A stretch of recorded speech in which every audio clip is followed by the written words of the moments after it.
ताजे समोसे खा लो ताजे।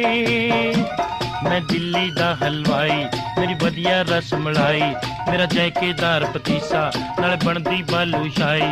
मेरे गरम जलेब जो खांदा मुड़ के मेरे कोले आंदा। ताजे समोसे खा लो ताजे। बाबा वे हट्टी वालिया बर्फी दा रेट की लाया तू। जो मर्जी दी